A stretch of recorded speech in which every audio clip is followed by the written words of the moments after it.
바라겠습니다.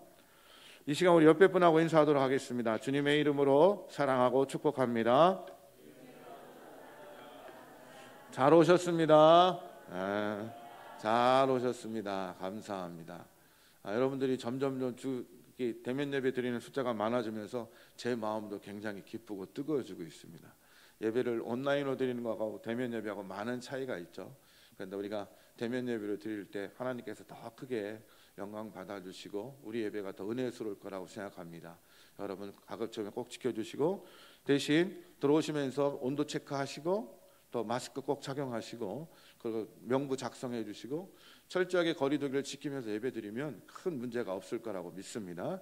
그리고 가족이 아닌 분들은 떨어져 앉으시고, 함께 사는 가족들은 같이 같은 자리에 앉아도 좋지만 가족이 아닌 분들은 떨어져서 앉아주셔서 거리두기가 진행될 수 있도록 그렇게 협조해 주시기 바라겠습니다.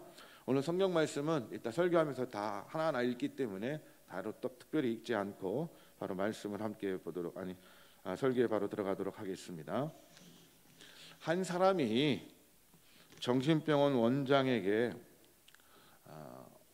어떻게 정상인과 비정상인을 구별하느냐, 그 방법이 무엇이냐 하고 질문을 던지게 되었습니다. 그랬더니 병원의 원장이 이렇게 대답합니다. 정상인과 비정상인을 구별하는 방법은 아주 쉽습니다. 먼저 욕조에 물을 가득 채우고 욕조를 비우도록 그 환자에게 얘기한 다음에 숟가락과 컵과 양동이를 물 위에 던져줍니다. 뭐뭐를 준다고요? 숟가락과 컵과 양동이를 던져줘서, 그리고 그것을 통해서 욕조를 비우도록 이야기를 합니다. 어떻게 욕조를 비우는가 살펴보면 그거에 따라서 정상인과 비정상인이 결정될 수 있습니다. 그랬더니 이 사람이 그렇군요. 그러니까 정상적인 사람이라면 숟가락이나 컵보다는 양동이를 사용해서 욕조의 물을 퍼내겠군요 하고 대답했어요. 그랬더니 이 원장 말 아닙니다. 정상적인 사람은 숟가락도 아니고 컵도 아니고 양동이도 아니고 어떻게 한다고요? 욕조의 마개를 열어서 물을 빼냅니다 라고 대답해요. 이 이야기의 함정은 뭐예요? 숟가락과 컵과 양동이에 눈이 쏠려서 우리의 생각을 넓히지 못하게 되는 거죠. 그래서 그냥 눈에 보이는 것만 보게 되는 거예요. 그런데 조금 더 생각하면, 조금 더 고민해 보면 숟가락이나 컵이나 양동이가 아니라 욕조의 마개만 열면 간단하게 그 문제를 해결할 수가 있다는 겁니다. 이 이야기를 왜 하냐면, 사람은 눈에 보이는 것에 너무 집중하고 빠지다 보면 제대로 된 것을 찾지 못하고 결정을 하지 못할 때가 있다는 겁니다. 또 하나 얘기를 합니다. 제가 안경 얘기를 할게요. 제가 1부 때도 얘기했는데, 제가 원래 선글라스를 쓰고 예배를 드리려고 설교를 하려고 했어요. 선글라스를 멋지게 딱 쓰고. 근데 선글라스를 오늘 아침에 못 찾았습니다. 급하게 오다 보니까. 안경이 있는데, 자 보세요. 어떤 안경을 쓰느냐에 따라서 보이는 것이 달라지게 돼 있죠. 특별히 안경 쓰신 분들 보세요. 오늘 안경 쓰신 분들 있죠. 오늘 안경 쓰신 분들이 은혜가 더할 거라고 믿습니다. 근데 제가 만약에 검은색 선글라스를 쓰고 왔어요. 그러면 여러분들이 지금 어떻게 보일까요? 검게 이렇게 보여요. 근데 제가 만약에 빨간 안경을 쓰고 왔어요. 아주 새빨간 안경을 쓰고 왔어요. 그럼 여러분들 어떻게 볼까요? 다 빨갛게 보여요. 여러분 눈이 어떻게 보일까요? 다 빨갛게 보여요. 여러분 얼굴도 다 빨갛게 보여요. 제가 만약에 아주 노란 안경을 쓰고 왔어요. 그럼 여러분들 어떻게 보일 것 같아요? 다 노랗게 보여요. 아주 노랗게 보이게 된다. 그러니까 내가 아니면 여러분 스스로가 어떤 안경을 쓰느냐에 따라서 그 안경을 통해서 보이는 이 세상이 그 안경 색깔에 따라서 검게 보일 수도 있고 빨갛게 보일 수도 있고 파랗게 보일 수도 있다는 거예요. 그런데 인간은 세상을 바라볼 때마다 자신만의 다양한 안경을 끼고 세상을 바라본다는 거예요. 예를 들어서 인생의 최고의 그 가치관을 돈으로 생각하는 사람들은 모든 것을 볼 때 뭐로 판단하겠어요? 돈으로 판단. 저건 돈이 될까 안 될까? 사람 볼 때도 저 사람은 돈이 있을까 없을까? 모든 것을 돈으로 가치를 매기게 돼 있어요. 명예나 권력도 마찬가지죠. 또 어떤 사람은 과학, 인간의 기술, 그러면 모든 것을 과학적이고 기술적으로 생각하고 판단하려고 합니다. 또 어떤 사람은 어떤 사상, 이념을 가지고, 공산주의 이념을 갖고 있는 사람들은 공산주의 이념대로 세상을 바라봐요. 자본주의 이념을 갖고 있는 사람은 자본의 논리에 따라 세상을 바라보려고 해요. 민주주의 이념을 갖고 있는 사람은 민주주의 이념으로 세상을 바라보고 판단하려고 한다는 겁니다. 우리처럼 신앙을 갖고 있는 사람은 어떻게 될까요? 세상을 바라볼 때 우리의 믿음과 신앙을 가지고 세상을 바라보고 판단하려고 노력을 하는 거예요. 이렇게 세상의 모든 것들을 판단할 때 쓰는 안경을 뭐라고 하냐면 세계관이라고 해요. 뭐라고 그런다고요? 세계관. 영어로 월드뷰라는 단어를 쓰는데, 이것은 어떤 것을 인식하고 우리가 어떤 사고를 하고 생각을 할 때 그 사고와 생각의 기본적인 전제가 되는 틀이라는 거예요. 그걸 기준으로 바라본다는 거죠. 세계를 바라보고 판단하고 생각하는 관점이 바로 세계관이에요. 오늘 세계관에 대한 설교를 하고자 하는 거예요. 오늘 말씀 제목이 뭡니까? 성경적 세계관, 기독교 세계관. 성경적 세계관이라는 말은 뭐예요? 지금까지 제가 한 얘기를 통해 보면 세상을 바라볼 때 하나님의 말씀에 비추어서 세상을 바라보는 것이 성경적 세계관이라는 거예요. 다른 말로 얘기하면 기독교 세계관인데, 기독교 세계관은 뭐냐? 하나님에 대한 믿음을 가지고 믿음이 내 안경이 돼서 믿음을 통해서 세상을 바라보고 판단하는 거예요. 이게 세계관으로 우리 안에 작용한다는 거예요. 사람들은 누구나 다 세계관을 갖고 있어요. 다른 말로 표현하면 뭐 가치관이라고 표현할 수 있지만 다 그런 것들을 갖고 있고, 그것으로 말미암아 사람들을 판단하고 평가하고 세상을 바라보고 하는 모든 것들을 인식하고 사고하는데, 그것이 전제적인 사고의 틀로 작용을 한다는 겁니다. 오늘 말씀을 보면 이스라엘 백성이 출애굽한 다음에 홍해를 건너게 되고, 홍해를 건넌 다음에 시나이 반도에 있는 시내산 밑에서 6개월 이상 머물면서 그곳에서 율법을 받고 제사의식을 정하고, 이스라엘 백성들의 근간이 되는 이 율법을 제정하고, 주님으로부터 그 말씀을 받고 율법을 제정하고 제사의식을 제정하게 됩니다. 그리고 거기를 떠나서 바란 광야에 있는 가데스 바네아라는 곳에 도착을 하게 됩니다. 이 바데스 바네아는 어떤 곳이냐면 이스라엘 백성들이 한 1년여 동안 거쳐서 도착한 곳이고요.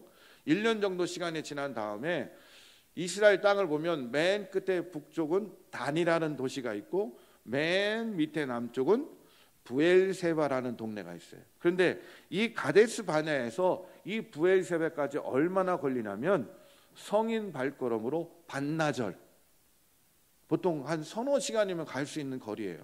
그러니까 이스라엘의 접경 지역에 도착한 거예요. 그러니까 이스라엘 백성들은 얼마나 지금 자기들이 출애굽한 다음에 기대와 꿈에 부풀었던 가나안 땅을 목전에 두고 지금은 가데스 바네아에서 진을 치고 이스라엘 백성들이 있었다는 겁니다. 이때 하나님이 모세를 통해서 이스라엘 백성들에게 뭐를 명령하냐면, 각 지파, 이스라엘의 지파는 몇 지파죠? 12지파.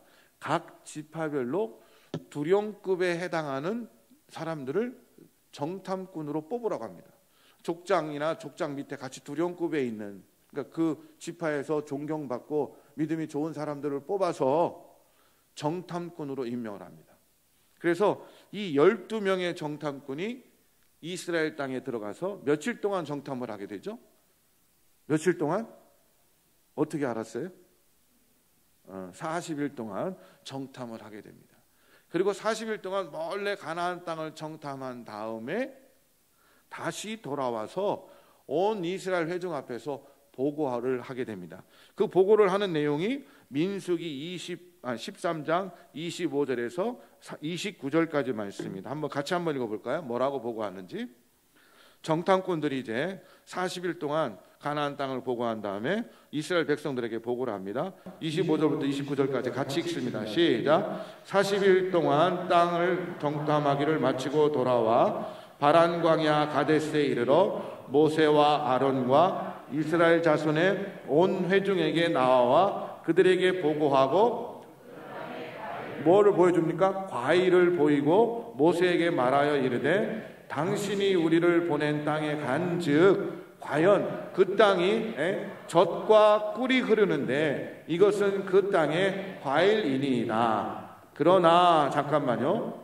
과일을 보르고 그 땅이 젖과 꿀이 흐르고 아주 비옥한 땅임을 보여주고 증거를 과일로 제시했는데 그러나 그럽니다. 여러분 이 내용이 앞뒤 내용이 반대된다는 얘기예요? 똑같은 내용이라는 거예요? 반대로 나오는 어떤 내용일까요? 그러나 함께 읽습니다. 시작. 그 땅 거민은 강하고 성읍은 견고하고 심히 끌 뿐 아니라 거기서 안악 자손을 보았으며 아말레익은 남방 땅에 거주하고 해인과 여부스인과 아모르인은 산지에 거주하고 가나안인은 해변과 요단가에 거주하더이다. 자, 40일 동안 정탐한 다음에 큰 과일을 갖고 와서 이렇게 비옥하고 좋은 땅입니다 라고 보고를 하고 그러나 그 땅에는 누가 산다고요? 거인 족속이 산다. 거인 족속이. 거인 족속이 살고 그 땅 성읍은 약하다, 튼튼하다? 튼튼하다라고 해요. 땅은 좋고 과일도 풍성한데 그 땅을 지키는 족속은 거인 족속이고 성읍은 튼튼하다라고 보고를 합니다. 이 보고를 12명이 똑같이 합니다. 그리고 난 다음에 보고 내용이 두 그룹으로 갈려지게 됩니다. 똑같은 전체적인 보고를 한 다음에 정탐꾼들 사이에 의견이 두 개로 갈라져요. 결론이 갈라진다는 거예요. 이렇게 정탐했습니다. 그런 다음에 그 정탐한 내용을 결론을 짓는 부분에서 의견이 갈라집니다. 어떻게 갈라지냐면 30절 보세요. 첫 번째 갈렙이 뭐라고 얘기합니까? 함께 읽습니다. 시작. 모세 앞에서 백성을 조용하게 하고 이르되 우리는 곧 올라가서 그 땅을 취하자 능히 이기리라 하나. 갈렙은 뭐라고 보고해요? 올라가자. 그 땅을 차지할 수 있다라고 얘기해요. 여호수아도 여기에 동조하죠. 같은 보고를 하죠. 갈렙과 여호수아는 우리가 올라가면 그 땅을 차지할 수 있습니다 하고 긍정적인 보고를 한 거예요. 긍정적인 보고를 했어요. 그런데 이번에 보세요. 31절부터 33절까지 읽겠습니다. 그와 반대되는 나머지 10명의 정탐꾼의 보고 내용이 있어요. 31절부터 읽겠습니다. 시작. 그와 함께 올라갔던 사람들은 이르되 우리는 능히 올라가서 그 백성을 차지할 수 있다 없다? 그 백성을 치지 못한다. 이긴다는 얘기예요? 진다는 얘기예요? 진다는 얘기예요. 그리고 그들은 우리보다 약하다? 강하다 하고 함께 읽습니다. 이스라엘 자손 앞에서 그 정탐한 땅을 악평하여 이르되 우리가 두루 다니며 정탐한 땅은 그 거주민은 삼키는 땅이요 거기서 본 모든 백성은 신장이 장대한 자들이며 거기서 네피림 후손이 아낙 자손의 거인들을 보았나니 우리는 스스로 보기에는 뭐가 따라 있어요? 메뚜기 같으니 그들이 보기에도 그와 같을 것이다. 여호수아와 갈렙을 제외한 10명의 정탐꾼은 부정적인 보고를 합니까? 긍정적인 보고를 합니까? 부정. 그 땅에 올라갈 수 없습니다. 그 백성을 이길 수 없습니다. 그 땅은 거인이기 때문에 그 땅에 올라가면 우리는 그 사람들과 비교해 볼 때 뭐라고 얘기했어요? 메뚜기. 여러분 메뚜기 잡을 때 어떻게 하세요? 3박 4일 동안 메뚜기를 어떻게 잡을까 밤마다 모여서 막 계획을 짜고 메뚜기를 잡기 위해서 긴 장대를 만들고 대포를 만들고 창을 만들고 칼을 갈고 조를 짜서 1분 되는 이쪽으로 진군하고 이렇게 메뚜기 잡아요? 어떻게 메뚜기 잡아요? 그냥 들어가서 살금살금 가가지고 메뚜기 있으면 그냥 탁 막거치잖아요. 옛날 논에 가면 메뚜기들 많잖아요. 그냥 툭 막거치잖아요. 살금살금 가서 메뚜기 잡는데 3박 4일 고민 안 해요. 그냥 가서 쉽게 잡아요. 그것처럼 우리가 그 사람들의 메뚜기에 지나지 않는다는, 가봐야 상대가 안 된다는 거예요. 우리는 질 수밖에 없다고 보고를 합니다. 그러면 여호수아 갈렙과 10명의 정탐꾼이 결론 부분에서 달라졌는데 이스라엘 백성들은 누구 이야기를 들어요? 10명의 정탐꾼의 얘기를 듣습니다. 1절 말씀, 14장 1절 말씀 한번 보세요. 함께 읽습니다. 시작. 온 회중이 소리를 높여 부르짖으며 백성이 밤새도록 왜 통곡해요? 1년 동안 출애굽해서 긴 광야의 시간을 지나와서 그렇게 고통하면서 이제 가나안 땅이 목전에 보이는 가데스 바냐에 왔는데 이제 서너 시간만 걸어가면 하나님께서 약속해 주신 그 약속의 땅에 들어갈 수 있는데 정탐꾼이 보고한 내용은 들어갈 수 없다라고 얘기하는 거예요. 여호수아 갈렙은 들어갈 수 있다고 했지만 나머지 10명의 정탐꾼은 가면 우리는 죽습니다. 그 땅을 점령할 수 없습니다. 그 이야기를 듣게 되자 이스라엘 백성들이 속이 상하죠. 가슴이 터지죠. 목숨을 걸고 출애굽하고 그렇게 꿈을 꾸며 1년 동안 그 사막을 고통스럽게 걸어왔는데 약속의 땅을 목전에 두고 들어갈 수 없다라고 판단하자 이스라엘 백성들은 밤새 통곡하고 모세를 원망하고 하나님을 원망하게 됩니다. 그런데 여기서 우리는 아주 중요한 질문을 던져야 돼요. 어떤 질문이냐면 왜 똑같은 땅을 정탐하고 와서 그들의 견해가 여호수아와 갈렙과 나머지 10명의 정탐꾼의 견해가 다르게 나타났을까? 똑같은 땅을 보고 왔는데 왜 그들의 이야기가 다를까라는 질문이에요. 여러분 오늘 본문 말씀 자주 봤던 말씀이죠. 이 이야기를 보면서 그런 질문을 해보신 적 있으세요? 왜 똑같은 땅을 보고 와서 여호수아와 갈렙이 보고한 내용과 왜 10명의 정탐꾼의 이야기가 다를까? 혹시 갈렙과 여호수아는 믿음이 있고 10명의 정탐꾼은 믿음이 없었을까요? 아니죠. 각 지파에 어떤 사람을 뽑으라고 했어요? 두룡급, 믿음도 좋고 리더십도 있고 모든 사람들이 존경하는 사람들이고 그들은 선민 백성으로서 하나님에 대한 믿음이 있는 사람들이었어요. 믿음이 없는 사람들이 아니었어요. 여호수아 갈렙과 나머지 10명의 정탐꾼이 다 믿음이 있는 사람들이었다는 거죠. 그러면 혹시 이 두 그룹이 다른 곳을 보고 온 것이 아닐까? 일부만 보고 여호수아 갈렙이 그렇게 얘기한 것이 아닐까? 아니에요. 25절부터 29절까지 보고한 내용이 똑같아요. 그 땅은 거인 족속이 있고 성읍이 튼튼합니다. 여호수아가 갈렙도 똑같이 보고합니다. 그리고 이스라엘 브엘세바 단까지 걸어서 일주일 걸려요. 왕복 14일이면 끝나요. 40일 동안 정탐을 했다는 얘기는 구석구석을 다 돌아봤다는 거예요. 그런데 왜 그들은 똑같은 땅을 정탐하고 12명의 정탐꾼 사이에 도대체 왜 그들의 보고가 차이가 나고 다른 보고를 하게 될 것일까? 만약에 여러분들이 그 현장에 있었다면 여러분들은 여호수아 갈렙의 보고를 믿겠어요? 아니면 10명의 정탐꾼의 보고를 믿겠어요? 나는 여호수아 갈렙 보고를 믿겠다는 사람 손 들어보세요. 감사합니다. 손 든 분이 있네. 근데 대부분이 다 우리도 여호수아 갈렙의 보고보다는 10명의 정탐꾼의 이야기에 관심이 가고 그걸 믿을 수밖에 없는 게 인간의 존재죠. 인간의 그 솔직한 존재의 모습이 그럴 수밖에 없다는 겁니다. 다시 이야기를 앞에 처음에 얘기했던 안경 이야기로 한번 돌아가 보세요. 사람들은 누구나 세상을 바라볼 때 자신만의 독특한 안경을 갖고 있다라고 얘기했죠. 세계를 바라보고 판단하는 관점인 세계관을 가지고 있다라고 얘기를 했어요. 그럼 12명의 정탐꾼도 자신의 안경을 갖고 있고 세계관을 가지고 있었을 거예요.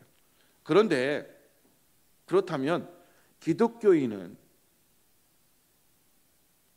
믿음을 갖고 있는 그리스도인들이라면 그리스도인들이 가져야 될 세계관은 어떤 세계관일까라는 거예요.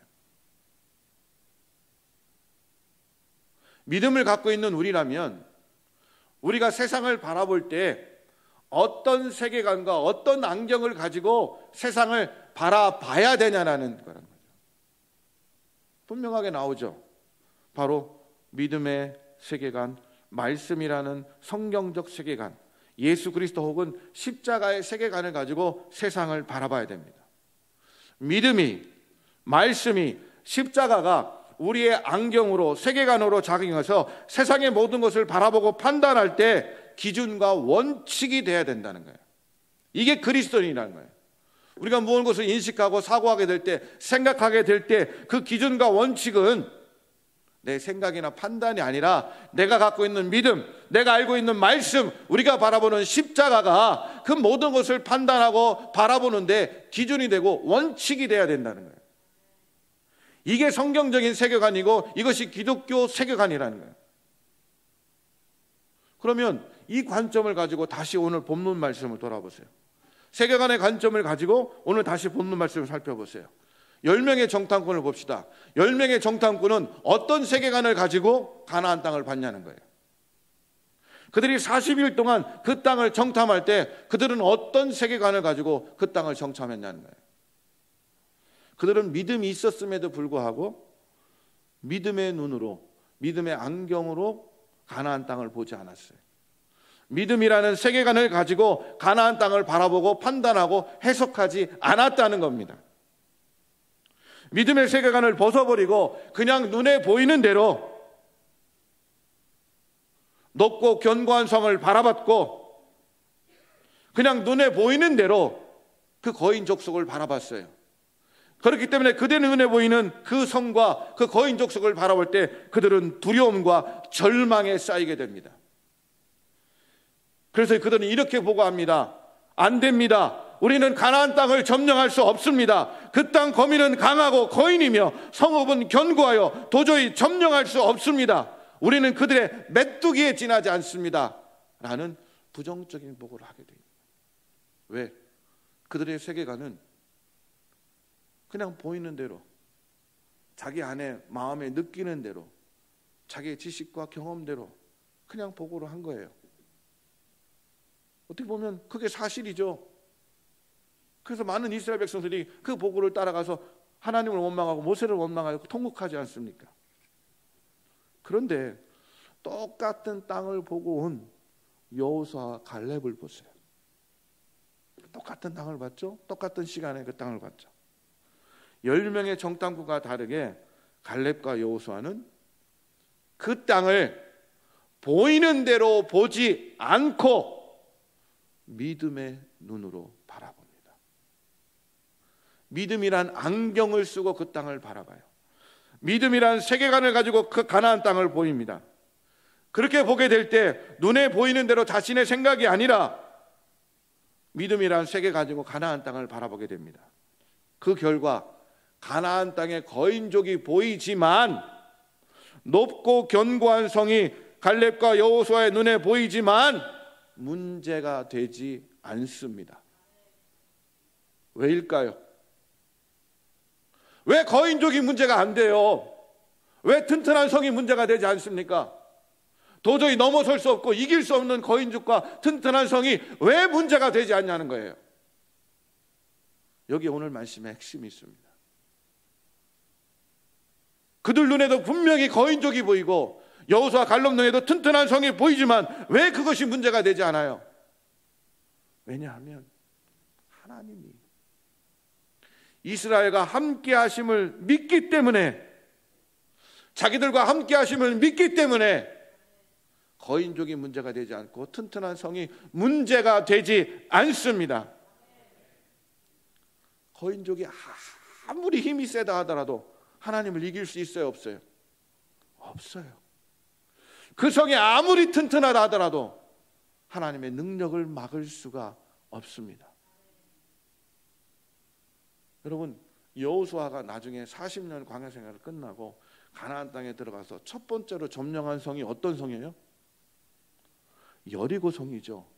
여리고 성을 점령할 때 어떻게 점령해요? 해머를 만들고 문을 부술 도구를 만들고 사닥다리를 만들어 성을 뛰어넘으려고 하고 이런 도구를 만듭니까? 아니에요. 그냥 하루에 한 바퀴씩 그 성을 돌았어요. 그리고 마지막 날 7바퀴를 돌고 마지막에 함성을 지르자 성이 저절로 무너졌어요. 성이 저절로 무너졌다니까요. 그게 저절로예요? 그게 자연스러운 거예요? 그게 하나님의 능력이다. 그 하나님이 함께할 때 그 튼튼한 여리고성이 그냥 무너지는 거예요. 여호수아는 바로 믿음으로 이걸 바라본 거예요. 믿음의 눈으로, 믿음의 안경으로, 믿음이라는 세계관으로 하나님이 남게 해주시면 우리 앞에 어떤 장애물이 있다 하더라도 그것을 넘어설 수 있고 이길 수 있다라는, 우리 그리스도인들이 가져야 될 이 믿음의 세계관을 가지고 있었기 때문에 그는 가나안 땅을 보고 와서 안 됩니다, 우리가 싸우면 집니다, 우리가 메뚜기가 이렇게 보고 하잖아요. 올라갑시다. 그 땅 백성을 두려워하지 맙시다. 하나님이 우리와 함께 하시기에 그들은 우리의 먹이, 밥입니다. 우리는 적과 꿀이 흐르는 약속의 땅 가나안 땅을 점령할 수 있습니다. 힘을 냅시다. 진군합시다. 이렇게 이야기했다. 14장 6절부터 한번 읽어보겠습니다. 14장 6절부터 함께 읽습니다. 시작. 그 땅을 점탐한 자 중 눈의 아들 여호수아와 여분의 아들 갈렙이 자기 옷을 찢고 이스라엘 자손의 온 회중에게 말하여 이르되 우리가 두루 다니며 정탐한 땅은 심히 아름다운 땅이라. 여호와께서 우리를 기뻐하시면 우리를 그 땅으로 인도하여 들이시고 그 땅을 우리에게 주시리라. 이는 과연 젖과 꿀이 흐르는 땅이니라. 다만 여호와를 거역하지 말라.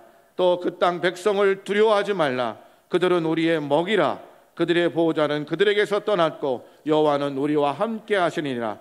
그들을 두려워하지 말라 하나. 여호수아 갈렙이 옷이 찢어. 왜요? 답답한 거예요. 답답한 거예요. 왜 답답해요? 아니 믿음의 백성이라 하면서, 하나님이 함께 하시면 믿는다 그렇게 고백하면서, 하나님의 선민 백성이라고 그렇게 고백하면서 그 땅을 보며 믿음으로 바라보지 못하고, 하나님이 함께 하시면 어떤 것도 넘어설 수 있다는 믿음으로 그것을 바라보고 행하지 못하고, 그 땅 족속은 거인이기 때문에 우리가 메뚜기에 지나지 않습니다. 성이 튼튼해서 넘어설 수 없습니다. 하는 보고를 나머지 열동군의 정탐꾼이 하게 하고, 이스라엘 백성들이 그 얘기를 듣자 여분의 아들 갈렙과 여호수아는 정말 가슴이 메어지는 거예요. 우리가 찾는 하나님은 어디 있습니까? 여러분이 믿는 하나님은 어디 있습니까? 그 하나님이 우리와 함께 해주시는데 왜 자꾸 우리는 우리 눈에 보이는 대로, 내 생각대로, 내 지식대로, 내 경험대로 그렇게 살아가려고 하고 그렇게 바라보고 있습니까? 그렇게 인생을 바라보면 우리 인생은 늘 두려움에 쌓일 수밖에 없습니다. 인생 앞에 어떤 문제가 닥치고 고난이 닥치고 아픔이 닥칠 때마다 좌절하고 실망하고 낙심받고 상처받고 힘들어하고 두려워하고 손을 늘어뜨리는 그런 존재가 될 수밖에 없다는 거예요. 그러나 우리에겐 하나님이 함께 해주시지 않습니까? 그 하나님이 함께 해주시면 우리는 모든 것을 이길 수 있고 넘어갈 수 있고 이룰 수 있고 얻을 수 있다라고 그렇게 고백합니다. 마가복음 9장 23절 예수께서 이르시되 할 수 있거든이 무슨 말이냐, 믿는 자에게는 능치 못할 일이 없다. 빌립보서 4장 14절 여러분들이 좋아하는 말씀이잖아요. 내게 능력 주시는 자에서 내가 모든 것을 할 수 있느니라. 그렇게 입으로는 고백하면서 정말 실상 우리 앞에 어떤 장애물이 닥칠 때 하나님의 함께 하심을 주저하고 두려워하고 떠는 이스라엘 백성들에게 여호수아 갈렙은 옷을 찢으며 자기들의 믿음에 대한 모습들을 백성들에게 호소하고 있는 모습이 바로 오늘 모습입니다. 우리 사랑하는 성도님들은 과연 어느 편에 선 사람들입니까? 여호수아 갈렙 같은 사람입니까? 아니면 10명의 정탐꾼과 같은 사람들입니까? 10명의 정탐꾼처럼 나는 믿음이 있다, 신앙을 가진 사람이다, 그리스도인이다 그렇게 얘기하면서 막상 우리의 삶을 살아갈 때는 우리의 믿음의 안경을 벗어버리고 보이는 대로 정욕에 이끌려서 늘 두려워하고 떨고 아파하고 힘들어하는 사람들입니까? 아니면 믿음의 세계관을 가지고 그것을 이겨내고 극복하는 정말로 하나님의 백성들입니까? 우리 자신을 돌아봐야 된다는 거예요. 교회에서만 믿음의 안경, 말씀의 안경을 쓰고 우리 일상으로 돌아가면 우리 가정과 직장과 일터에서는 그 믿음의 안경을 내려놓고 믿음이란 세계관을 내려놓고 세속적인 세계관에 빠져서 살아가는 것이 우리 그리스도의 삶이 아닌가 스스로를 돌아봐야 된다는 겁니다. 이런 사람들은 10명의 정탐꾼이 약속의 땅에 들어갈 수 없는 것처럼 마지막 구원의 때 우리가 정말 구원을 완성하고 하나님이 주시는 축복의 생명을 누릴 수 있는가를 돌아봐야 됩니다. 특별히 10명의 정탐꾼과 그의 말을 따른 이스라엘 백성들이 어떤 결말을 맺는지를 여러분은 분명히 아셔야 됩니다. 14장 29절부터 34절까지 말씀입니다. 14장 29절부터 34절까지 말씀 함께 읽습니다. 너희 시체가 이 광야에 엎드러질 것이라. 너희 중에 20세 이상으로서 계수된 자 곧 나를 원망한 자 전부가 여분네의 아들 갈렙과 눈의 아들 여호수아 외에는 내가 맹세하여 너희에게 살게 하리라 한 땅에 결단코 들어가지 못하리라. 너희가 사로잡히겠다고 말하던 너희의 유아들은 내가 인도하여 드리리니 그들은 너희가 싫어하던 땅을 보려니와 너희 시체는 이 광야에 엎드려질 것이라. 너희의 자손들은 너희 반역한 죄를 지고 너희 시체가 광야에서 소멸될 때까지 40년을 광야에서 방황하는 자가 되리라. 너희는 그 땅을 정탐한 날 수인 40일의 하루를 1년으로 쳐서 그 40년간 너의 죄악을 담당할지니 너희는 그제서야 내가 싫어하면 어떻게 되는지 알리라 하셨다 하라. 보세요. 10명의 정탐꾼과 60만 명이 넘는 남자들만 200만 명이 넘는 그 어른들은, 그 중에 어른들은 얼마 될지 모르겠지만 20세 이상의 어른들은 가나안 땅에 들어갈 수 있다 없다? 없다. 어떻게 된다? 광야에서 다 죽게 된다. 믿음의 눈으로, 믿음의 세계관으로 세상을 바라보지 못하고 하루하루 살아가는 사람들은 결국 광야에서 다 죽게 된다. 그리고 그 불신앙의 모습 때문에 그 어른들만 고통받는 것이 아니라 그 자녀들까지 어떻게 된다고요? 이제 4시간이면 갈 수 있는 가나안 땅에 들어가지 못하고 다시 광야를 빙빙 돌다가 40년이 지난 다음에 가나안 땅에 들어가죠. 지금 1년을 거쳐서 가나안 땅 바로 앞에 와 있는데 결국 믿지 못하는 그 모습 때문에, 믿음으로 세상을 바라보지 못했던 그들의 신앙 때문에 결국 광야에서 다 죽게 되고 그 자식들도 다시 광야를 39년을 더 빙빙 돌다가 광야 생활 40년 후에야 가나안 땅에 들어가는 그런 결말을 맺게 됩니다. 믿음의 세계관을 갖지 못하면, 성경적인 세계관을 갖지 못하면 그 결말이 그렇게 된다는 거죠. 이에 반해서 여호수아와 갈렙은 어떤 결말을 맞습니까? 모든 사람들이 가나안 땅에 들어가지 못했지만 여호수아와 갈렙은 가나안 땅에 들어가게 되죠. 결국 선택은 우리의 몫입니다. 이제부터 우리는 여호수아와 갈렙처럼 언제나 변함없이 어디서든 어느 때나 믿음의 안경을 쓰고 살아가야 됩니다. 이 성경적인 세계관을 가지고 살아가게 될 때 우리가 온전한 믿음의 사람이 돼서 구원을 완성할 수 있다는 겁니다. 제가 지난주 수요일날 우리가 구원을 두렵고 떨리는 마음으로 구원을 이루라고 얘기했죠. 구원의 완성을 향해서 구원받은 자로 더 온전한 모습을 가지려고 노력하는 그 모습이 마지막 구원을 이룰 수 있는 단계에 이르게 된다라고 분명히 얘기를 했습니다. 제가 왜 이 세계관에 대한 얘기를 하냐면, 제가 90년대 한국 교계에 유행이 됐던 그런 훈련이 있죠. 그게 뭡니까? 제자 훈련이죠. 성도들을 제자로 만들어서 훈련시켜서, 이 제자 훈련의 목표가 뭐냐면 사람을 변화시키는 거예요. 오카노 목사님이 제자 훈련하면서 사람을 변화시켜서, 평신도를 변화시켜서 지도자로, 제자로 만드는 것이 제자 훈련의 목적입니다. 그래서 90년대 선풍적인 인기를 끌고 교회마다 다 제자 훈련하게 됩니다. 사람을 변화시키는 것이 목적이었는데, 그런데 지금 보세요. 제자 훈련을 끝낸 그 운동을 펼쳤던 그 사랑의 교회도 얼마 전에 굉장히 시끄러웠죠. 그리고 각 교회마다 제자 훈련을 했지만 사람들이 정말 그렇게 변하느냐? 제자 훈련을 받고도 잘 변하지 않아요. 사람들을 변화시키는 것이 제자 훈련의 목적이었는데 변한 것처럼 보이지만 실질적으로 변하지 않고 있다는 거예요.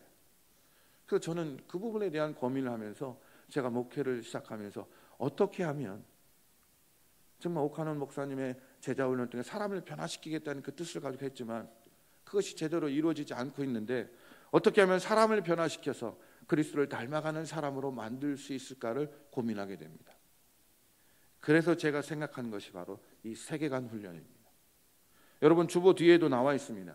우리가 이게 세계관을 갖고 우리의 삶의 각 영역의 구체적인 삶 속에서 내가 어떤 영역 속에서든 이 성경적인 세계관, 기독교 세계관을 가지고 우리 인생을 살아가게 될 때 내 삶이 변화되고 그리스도를 닮아갈 수 있다는 겁니다.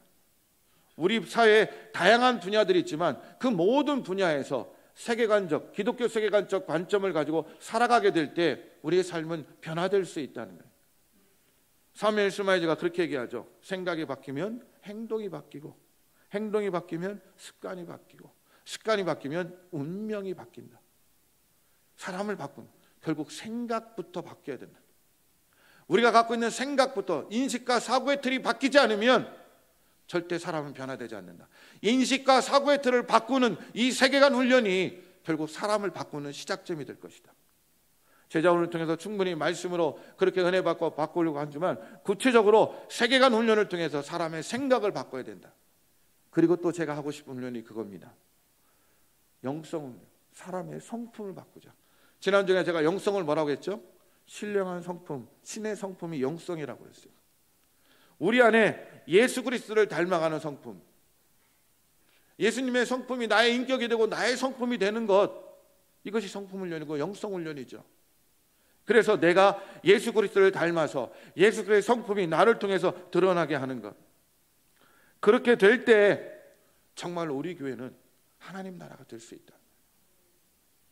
그동안 우리가 믿음을 갖고 수십 년 예수를 믿고 수십 년 주님을 따랐지만 왜 문제가 생길 때마다 아파하고 힘들어하고 교회 안에 갈등이 일어나고 교회가 갈라지고 힘들어하고 아파합니까? 그건 변화되지 않았다는 거예요.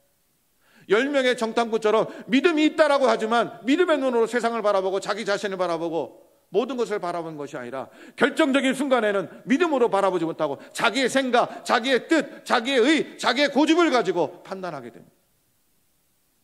그러니까 교회가 변화되지 않아요. 사람이 변화되지 않아요. 하나님 나라를 이루기커녕 사회로부터 지탄을 받아요. 왜요? 우리가 예수님을 닮지 못했기 때문에. 믿음이 그냥 단순히 생각 한편에만 있지 우리 삶을 변화시키지 못해요.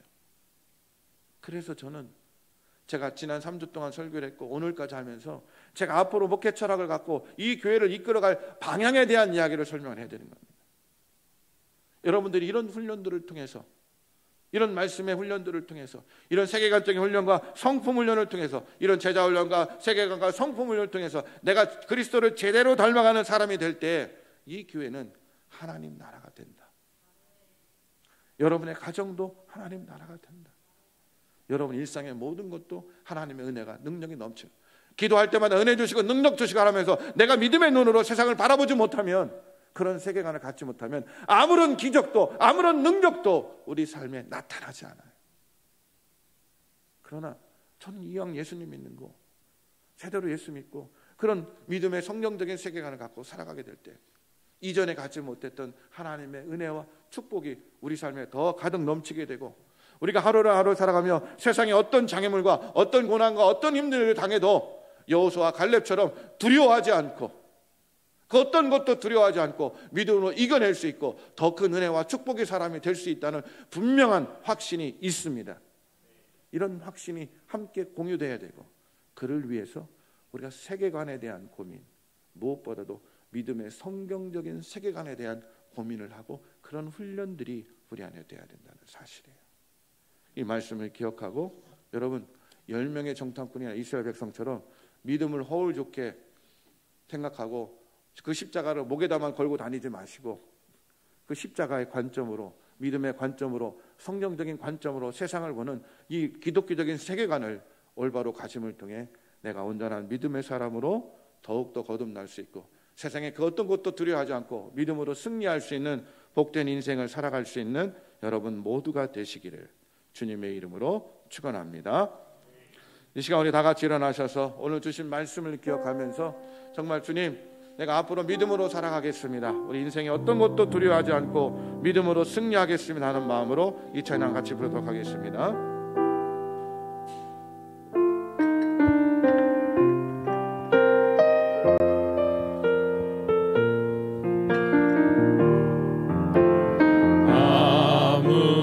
아무것도 두려워하지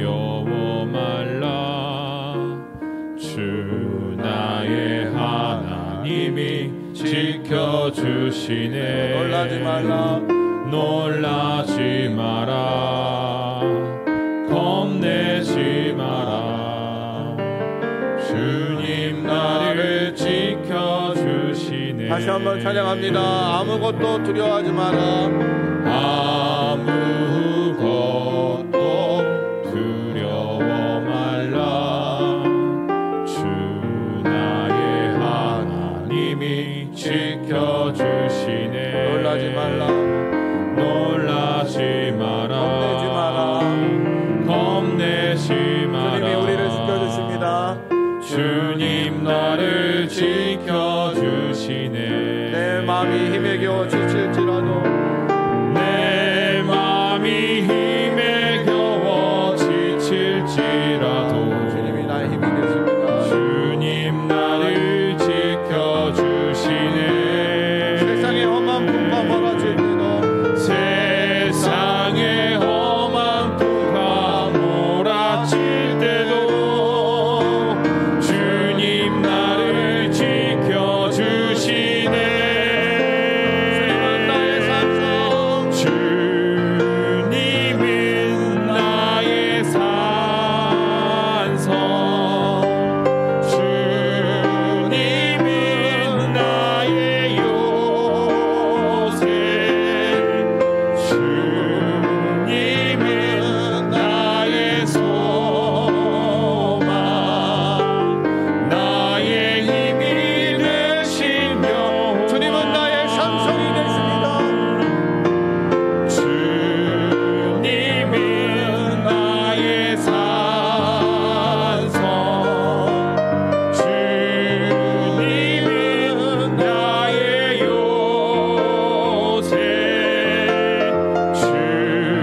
주님은 나의 소망,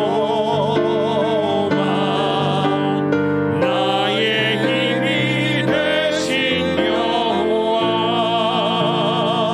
아멘. 이제는 우리 주 예수 그리스도의 은혜와 하나님 아버지의 지극하신 사랑하심과 성령의 인도하고 지켜주심이 오늘도 세상을 보이는 대로 보지 않고 믿음의 눈으로, 믿음이라는 성경적 세계관과 기독교 세계관을 가지고 세상을 온전히 봄을 통해 하나님이 나와 함께 하시고 나의 하나님이 되시고 그분이 나를 모든 것을 지켜주시고 인도해 주심을 믿고 그분 안에서 온전히 세상을 바라보고 그 뜻대로 살아가기로 다짐하는 여기 모인 모든 새생명교회 성도들과 우리의 삶의 모든 것들 속에 지금부터 영원토록 함께하여 주시옵기를 간절히 축원하옵나이다. 아멘.